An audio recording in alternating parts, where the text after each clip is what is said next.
Kammangai thingtlang pa chapter 3 by moite boitlung wai chu chumin marcha chu katel boka ba khor komsakami chu sangpuinen la in kan thak boka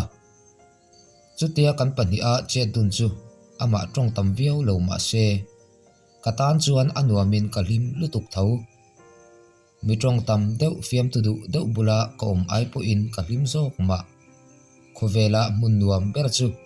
kan du tak le mangai te bula hi an lo ti fo kha adik le in ka ria kalome o lo leng zia toro chuan min puina awang po hian kalome ti in kanui sena aron nui ve suk mai mi in anel omlo aswal an ti fo chan hi ka ngai tu a atong tlem wang hi ani berin ka ria mishing hian mi je ran theu kan neya a then fiam tu du tak then khat trong thei deuh te trong tlem deuh te chanin then khat ngoi renga lei deuh pon om ve bok chu wang chuan kan mi zia theu hi in hriat thiam sakin in en liam meila tu ma hian in social na tur kan nei ka ring lo mi an tong tam lo wang main sual mel kan tingot zel te hi adik lo kati mi kara ripong phong fiam thu du tak te hi an ril ru a cherupian theya mi tong tam lo tak te hi mi ril ru thatak an lo niru reng thei bok mi ai ngama ma a kan thian te huat an ni awang te kan mi ngai san zong in an huat awanga lo huat ve ngot te hi a thin kati mi zo hian kan ching hle bok thu le lam hrema sa hau lova midang lo huat ve ngot te hi a ring tu zia mi alo mi sual tak anga kan ngai te po hi mi fel tak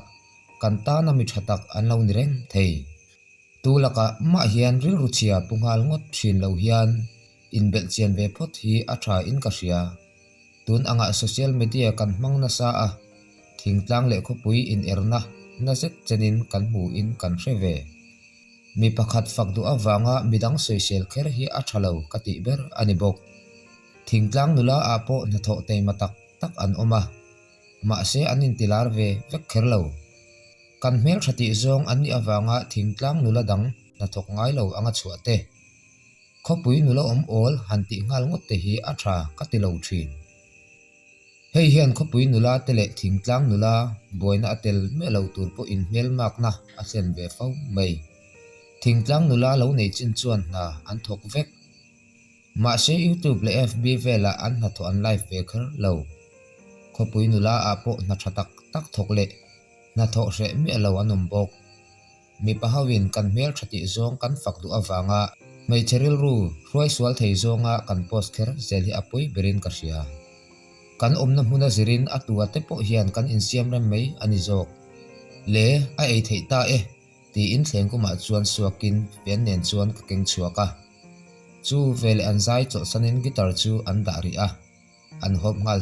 char mai usang puin nen chuan a hrana in sprite nen chuan kan me a kanin nui le thin atong tam lo na a chezia hi mai chetan chuan angai om ngoi thung lal nun kim khek vero i he lutuk wal pue phun lukan hriat rualin pakhat zok le in ala tam em hi bela po alo om treu i ui kom lutuk karil atram alom alo ti ve bok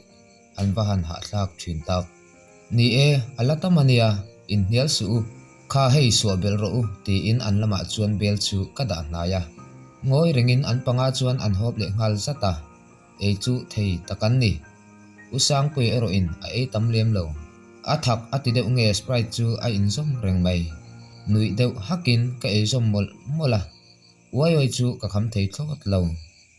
kan e zo chuan silin an ni hawero an la zai thunga usang pui po tun tum chu a zai veru rut mai rin ain zai la chu a thiam zek le ngal a ofon nen chuan a zai thiam lutuk tlat thleng chu rem thamol molin an bula chuan ka va thu le a samuela ero alo ho to ani mel engma soilova ho chu mak ka ti deuh viau mai usang puya bula chuan thu in ka zai vera rata cfl la suilung tileng zol mai mo i an ka darang ton le ni omang mo chimtui puilian ikai thlengin acham reng thin ka thin laya ti chuan zai thapin kan insoi diala zai ho hi alo nuam berani hi ril ru ha chang po hian hanzai bakela kan zang hok zelania thiam lo po in hansai vakila tho aveng hok zelan ti kha adikang nu ilo om chu kan thian ho tan chuan van nei na ni runga talom khopui nula chelo zetin keini ang min kom du te hi alom omania anti chuan kalo nui sena kei deuh hi ania lom chu nangni om lo ula chu ka khuwa a harvia wang lo leng rengro kom tur dang po ka nei lo hi in oma wang hian nuam ka ti te ania ti in kalo soi ve a ti in kan nui hodar dar mai naktuk chu race enila man lai ani don le ngal ilo kal ve du em usang pui hi achak le don chiang anti chuan usang pui chu ka en fata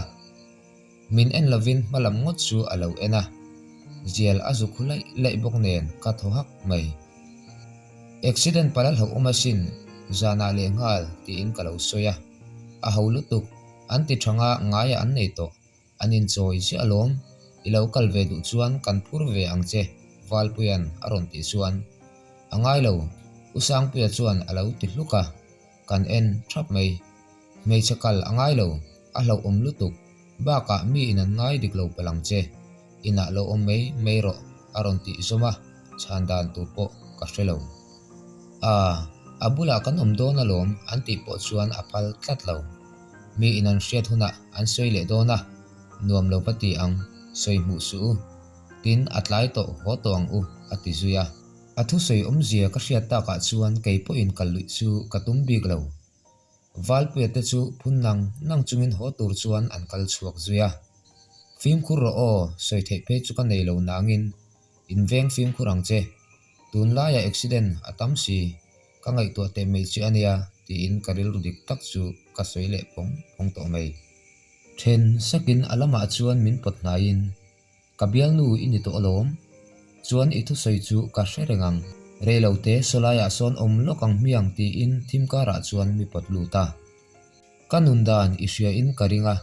ka soi to ang khan kani na ang angamin pom don lo ani chuan tu na hian min kalsan lakadu ati chuan ka en chho ha a mel chu eng thlara ka murei roi chawani a oma chuan ka beya kei chuan ka thu so son ka tum lo he pa hnai ka chak tlat chan hi ka hre thiam bik lo apoi ka ti lo mi nan soi dan che ka ngai poi mo lo ka ti zo rwal chuan du tho zetin min fop zi ton tona ka lo chang let ve wat bok ka hlim lutuk tlat a ko nga chuan ku in kamit ka ching chiala he pa hi an zo lai di mitat nge po ka hrelo heti ema azuna ko wai mai hi mak po ka in ti mi inan ngai zong te chungchang an soi khan kalo ngai holam piau zela ma se ka du zong tak ka ton meu chuan ka in sum thei ta bik lova thinlung le ril ru zong pe in kan hai tareng chu ani hi thinlung po hian in nga na tur dik tak alo hrefu chat thei te hi siam turo puizia tilang tu ani in ka hria kan du viau emoti a kan lo ngai poimo ve em thinte titlom rak thei turin thinlungin amil pui tur aton meu chuan kan danglam rok mai chu ani hi kan in thlarwal chuan thok la dun hamin kan chal le chal chu kan in sik tira atak salum thur kang hen chuan ka thlamwang le mai kakal photange imanga min lo hudon ania ati chuan ka bu ata ma se ka ui ngoi mai nia a mei chia jok kani in sun katum viau na a ma se ka theingang lo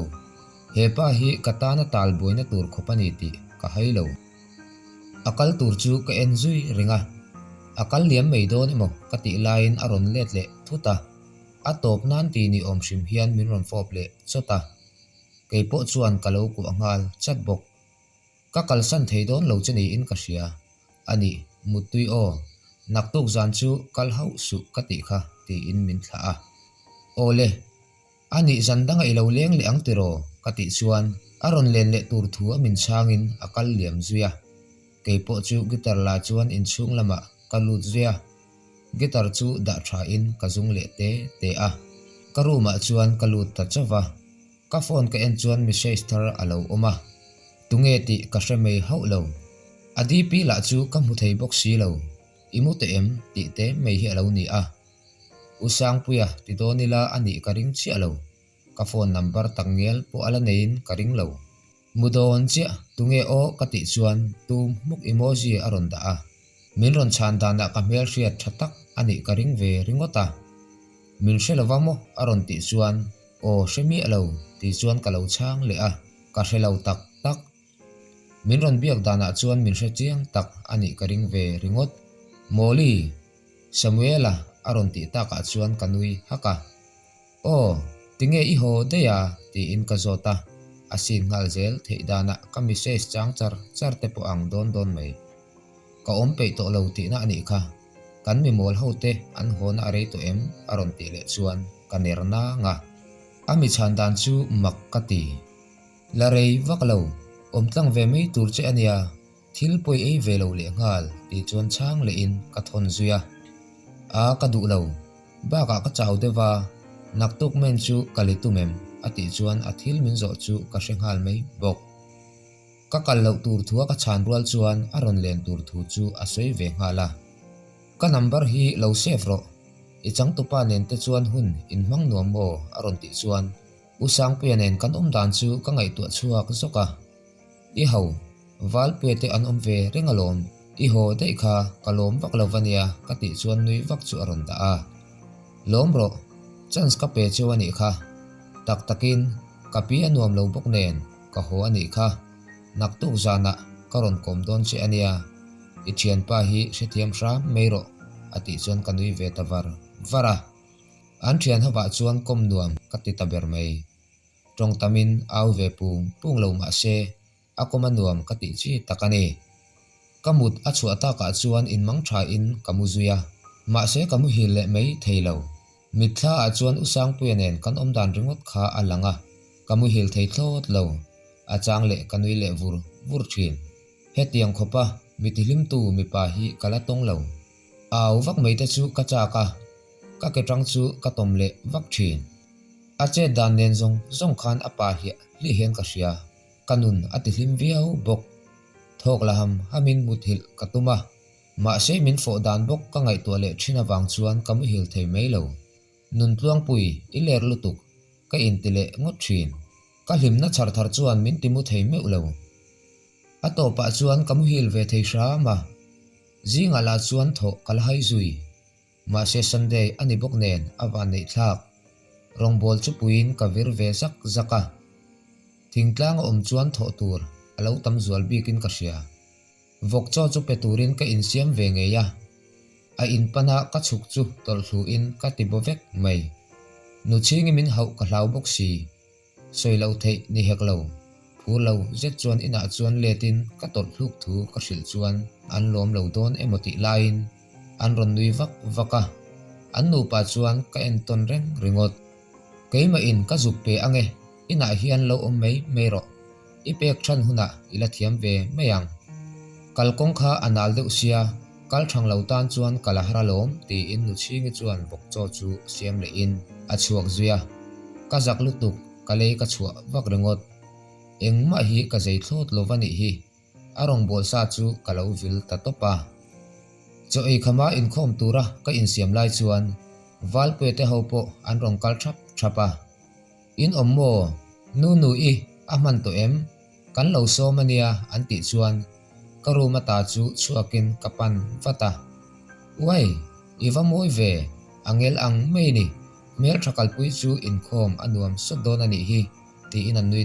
dara nui ve sak chung chuan kan in zui chuak loma kalkonga chuan kan in fiam le na sa to mai biak in chung kan lu nu chuan kal rangin mei che thut na lama chuan ka thu a reng puya hla lamha safal theilu tuk ero then khat an nui le hak thin mi hla chang lak ma fe a alo la thin la a hriat ro pui bok nen ke po chu nui lo turin ka in sum na saviau a thian ten an hau le na sadon mange samu usang pui ta chu an tha angem le min ron be bok si lo tinge in tlan se kher po chu adu tlat le wal pui te kha bete ti in samuela chu ke ena a thei tui kan chu in photin a thoka nin ron rim ve emem chi a belpa te chungchang ringot soi mai keima hi min ngai sakro iron ma pu in atlan ngun lutuk tun thlengin alatlan pe dana aladamani so ati luk chuan makti lutukin ka ena a mela chu atumbur mei boxi enge ishriata ti in ka beng zota eng ma ka hrelo enge isia jok tlangwal angin karim che bialpa ade dei atu tu pireng mai ngoi hle lekhan umro minon beto mesu games ka khel san don che tilukin a phone chu a en deya athu soi chu makka ti deu ma se biak ngampo ani to lo a phone a phot te chu ati deu sok mai he pa hi engwangin nge a thin rim vakle a games khel ka en chu ml a khel chu ni in a be na te chu a met na em khopa a phone mai chu a ri khau thei hial mai a mel ma te la chu a kil chara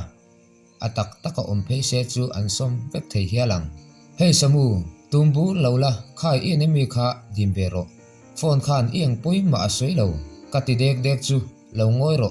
vek jana ian an nen bialpa tireng mai tilukin min hnung chon maka ti dan tur po ka hre to lo ka en ringot thui nub lutuk ti in a vin le laka kaning lutuk ti ngai na hre si lo chuan atukhuma chuan ka ben sak popa abulop mai ka in thiam lo le deu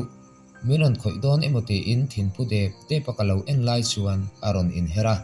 min nek top don emo ti lain ka bianga aron pot vakani chu min la thing nok zui inghal riau mai mi thin rim lain khatiang khan lo ti to su kasual hrep mai tur che asin ti in min kwa thuka ka thohuai mai min ti hlau thong alom thin rim to reng su helaya chuan ka thian thaber anga ka en te in nia in thin rim chuan anuam lo ka ti chuan anui suka a mel hi chu a tha mule ka thian te la ti puila a tha ang ole ma se nang po in ibial pa rungot ngai ven su ati thanania a chakle ngei bokang naktuk zana a chaklom nan ar kan lo ro ati chuan kanui ta haka ole kalau bia ang keima po in ka tho anga nangni in tur in leyang kati chuan abu ngata valpui te ho angin tong bor hi anei khata hei wang hian aniang an konula ten Mr. Cool anti thin ni ama hi amit meng hi akul ruya soife don chuan mit meng soi kan tiang chi hi ma se chu ai me pui phia na anui khat le a atong tam lo bok usang pianen anin anna pakhat ni in ka hria thiam thil anga azia an soi ka hreto a guitar le keyboard ti vel chu a hne so hle bok chu po mi se tanga ka hriat ve tho mei che du deuh kan neya kan ngoi wang nuwa ron ti chuan ka en ha a ka hmu tir atangin ka du a ma se ti na kiai saka isilem ani men du anei chu ka hre chak riau mei athu soi zo po ngak thelo chuan ka lo zo ta alu a thinghal nu mei midang du aneya ka hril chuan an inkar ti chetu a min ngayang chu wang chuan hetio om top hi ka du a hlim lai ka hmu chuan ka du tok mai ti in a then saka kalau en reng thum athu soi chu ati mai lo ti a hriat i hmel tha a i fel boka hrilna alo du ve mai thei che asin kalau ti le chuan ka sam chu aron tuai thur chiama ngai lo mai ro se abial pa chu adu lutuk mun ka chang lo soi to lawang ka soi pe le to lo ati chuan kaner nanga he pai chu a thoveng lutuk hi amak jok ka kut ka phar chuan amit aron san uka kalau ku angche ka ti chuan aron nui hak mai atul lo ati chuan ka ko alui thowa ka thiani nia I har satna min hril zel ro mi pale mei chia ni wang ngotin thian kan ni theilo ti na po ani lo kei poin ka thuru ka hril zel che a min hril ve zel ro ka hnem theina che ani chuan ka hnem je lang che ti in an hunga chuan ka ben sak theka nui hakin nget zet chuan miron ku a ka honga mai aron phum chuan ka phudeu sok le ngal ma se ka hodu lem lo isoi dike thian kan ni tina son zuya kanui hak mai thian tha chu kanin phasan ngai lovang ti ina kota chuan ka von saka aron hoi chuaka a tha alom ka ho photange mu to ro in ngai tu vak lola I cha wange tina thau chuaka ka zui ve ngal zata ani mutui o ti in ka kut chu ka vaya akut trang pani chu ron ti che in akal liam ngal nal mai ruma kalu nuwa usang puya teksin kamutha a awan tika wang chuan ala buai ni karing Samuelan status aron neya wang chuan ka view fata yang felal hatar imangai tu ti chu achang du lai zong aron status a ma se ariang lanu ini silo anei wala chu le du lai ini thei se anei wala nei angkha nei ve ka chak idu zong eng po le sak tu che kha ti te mei chu a mei chu du chu sia ila hetiang khopa du tu anei thu hi shilin kabiak sak nge yang mole chu pa chu a hausa veu po ani theye atuk lo anga ain ngai chu dikkati lo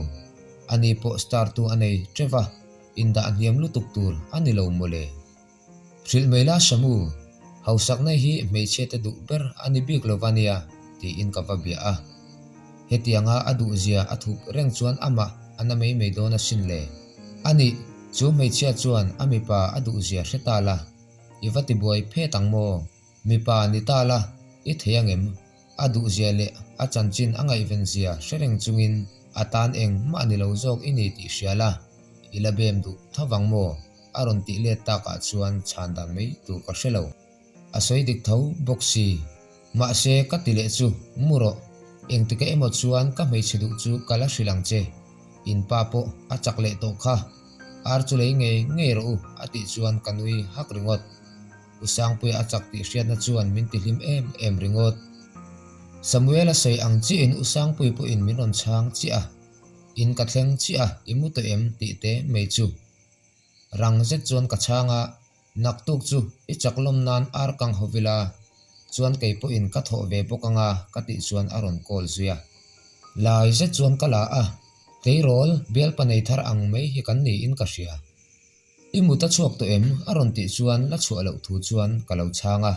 kalau ngak chi a I ho ma a mut kha ka du bik lova chuan mo usang pui naktuk zan chu enge ingai dan wal pui te ho nen ei khomila ka ti le ta ka chuan aron o ve mei boka thian hova thil ti nom zia hre chiang tu kani boka kapur viau mei helaya chuan mei chia ka kom vak lo nen wal pui te ho hi katan chuan an lu viau bok ba ka anni ka koma wangin thil sual kan ti don ani heklova chu wang chuan ka zak du lem lo usang pui nen chuan rei fe kan in bia a ka hlim le em to mai thu chu asoi tam lo ma se ama ka bethei shim hian ka hlim na chu asiam reng to zo ka du tak ti ka chianga athu soi toi te po in min tinui le thin he pa hian zun anga tak zet du a pa ti tu tam tak an om ti ka hria ma se tu na chuan kata ani to miau si a in ti theina chen ka nei lo thei lo he khua a tlangwal felber ber anti ho kha ka kom thei rungot po hi kalom hei wang hiang khonula then khat hian min rel na sale ti po ka hria ma se enga ma ka ngai du lo thum an du chuan mi lo soi sel vel mei ro se katan chuan kanuna hian tu soi sel na ma ngai ven man kanilo mi min soi sel na kan ngai poimo lutuk na lama keima ani nun kan ti cheme mei zo kani chu wang chuan tu ma hi wangai ven lo vila kan bul nai omte ero kan tan an hlu hle thung kami pakoma wanga min lo hodu ani chuan min lo ho ve mei ro se reimeng to lovin kamu zui thuaya naktuk lama wal pui te ho ar le tur zon tir sa an ngai nge yang le keila in an zok na kala hreder box shilo atuk lama chuan Samuel ate ina kakala ani po api le pu nen an chenga anu le pa in accident awangin an thi san ti ka hria kalai nat viau bok ama hi le ka thiam thei takani a BA a jau to a chol ri ani mel sarkar na zong se a mu in karing ma se ama la hian atum lo mel na samei sia pi samu hi alamu em ni le kati chuan ani kha wakai thoro tlangwal ho hi chu tho hi an lau khopa an tho ma hian an thi do nemo anin ti thin ani ber hi ati chuan nui hakin Samuel a room lam chu kapana kalu chuan alo in khu hlut mei Samuel thoro dar sari ari to ania tlangwala pumpa imurei theilu tuk thau vatte ti in ka soi noka aron in khu thale ngatani chu hei thau vatte ar leina tur karon kengania nangnin lo zong ula school kal ka ngai boxi kati chuan peilo mel zet chuan mi ron ena kalau en karawang chuan inlet thukin aron thu a nin om nangte hi in hok sak tariau mai tlangwalin mut kadu ani mai mi paru ma te lut de su anunga chuan ka ben sak ngal thlop mai kha hi ka ho ngal don ania ti in khumbul do kana chuan poisa chu da in ka chua san zuya zan lama chuan rin ang nge in ma fe a an ron kala ar an ron pom thap mai kan tho bel ve ani hi tui chu ilo chuangem kim boyan aron ti chuan kalau bungat ngata ani chuan pu watang u chet man ho angai ania an ti chuan chaw tol vel chu la in an bula chuan ka chhop saka ar chu a honga satin an pu zuya an bula tau chong run chanel ngai tha in kalau pui ve bok nin om ti top te khatiang mi pasoi tur shedeu kha play sek angai lo Samuel chuan aron ti a kalau nernang mai hepa hi chu mi akhap reng mai enge tiang mi pa hi ka o man na kalaya ka ti chuan a tho shro ka i o viau chuan IG le FB khoi pe deuh mi pa hi ngai zong ro khatiang tong thei i du chuan FB a hian atam ber mai eng po post la anon social char meang ati chuan kanui haka athu soi chu adik kati boxi ni e tun lai a chuan mi pa ti zok hian me che te ai an o to emo ti turin IG le Facebook a mi thil post mi thu post an poi soi po ni me alo hian han social reng the mole ani tak FB te hi kalu changa piangin comments enila mi pa hian mi hi a chezongin an lo social char pe nia fakna thu chak chok chu tlem te tak mel che zok an ngoya mi pa comment trong kam che tak atlep thatuar thin thung chu tiang chu ka du bik lo walom usang pui hi avaron kal har ti in thu danga chuan ka pakai tadeya in pa te chu a in la pui ting to a anuam china chi aron lang le mayang lo en rengro ar pu azo vela aron lang mayang reng puyan alo ti ve bok avhan trong thei tak ngoi me te u achak lom du tu zok in ni kha boiler te chu a min ma alom so alo thleng ti in usang pui lama chuan ka phei wata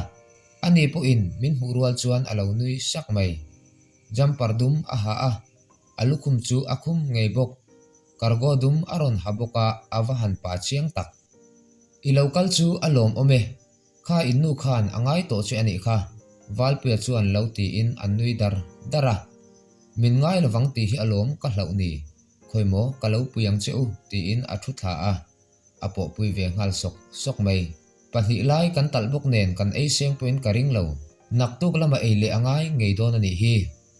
pu azau thuin kein akan na tur kalau buat sia nu chingin min pui bok mi pa ho ero pona an lo zai thum sang pui nen hian inin him nai riawa ka hriat chu nu chingin aron ti chuan kamel zoka nu afel riawa sin mi hian athalo anti mai meya ma se tu ma in athat lo na soi tur an re tak mi alo are sing hrat hi an soi pe ve mai ni in ka hria ka chunga an fel hlom lutu ka sin ka ti chuan eng ma soi bel to lem lo arsa chu a min rualin pon lama ka keng chuaka nawa kangkok level nen chuan thli in kan eya atui lutuk tlat tuala mai pui chepin kan hual thapa nu chingi ero tlem ein amulud le dei thum mi pa hlir ka kombok nen then khat chuan mingai diklo viu don ti ka hria ma se pathian in engkim a hria a kapoi tilem lo usang pui e teu ro o ipualania tlem te kha i eyange ti in arbop chu ka pe a ni e teu ro kha in tur po kha alatamania kim buya te po chuan lo ti ve bokin an thlit bel sawa rin ai kan e thei hlum sek kei ngei po cho e por view maila ke e nem lutuk tlat ke trip mit kan dong dona kar le lam chu in pu cha angaya natlang an kau kha o Samuel chu alak le chur via wang an ti chuan kan en thapa timo kalau ti hu chuan a hau mai Samuel ala chuan alo ti toy tuk mai hepa hi chu a chungchang soi bakte adu mi alo mimak tak chu ani ve in ka hria fellowship na a nula temit la tu berani le don chiang sa ahunaron thlenganga ishemeyang ti in an nui dara